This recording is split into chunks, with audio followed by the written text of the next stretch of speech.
বলি কি বলেন? সম্মানিত সভাপতি এবং প্রধান অতিথি উপস্থিত সবাইকে আমার আসসালামু আলাইকুম।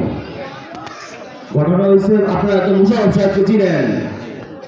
মুশারফ সাহেব এই মুক্তাগাছার জন্য যে পরিমাণ কাজ করছে, এটা এই 17 বছর যারা ছিল তারা করছে। মুশারফ সাহেবের অবদান আমরা এই পাহাড়ের মানুষ যারা 2টা ব্রিজ করে দিছে, এই অবদান আমরা শেষ করতে পারবো? অন্য কেউ কি করছে? মুশারফ সাহেবের ছোট ভাই আমাদের প্রিয় নেতা আলহাজ জাকির হোসেন বাবলু সাহেব, তারই ছোট ভাই ধানের শীষের প্রতীক নিয়ে আমাদের মুক্তাগাছাতে ইলেকশন করবে, যে ফেব্রুয়ারি মাসে ইলেকশন আছে। এই ইলেকশনে তার অসম্পূর্ণ, মুশারফ সাহেবের অসম্পূর্ণ কাজগুলা সম্পূর্ণ করার জন্য তাকে ধানের শীষে সবাই ভোট দেবেন। আপনারা সবাই ধানের শীষে তাকে ভোট দেওয়ার জন্য রাজি আছেন ইনশাল্লাহ?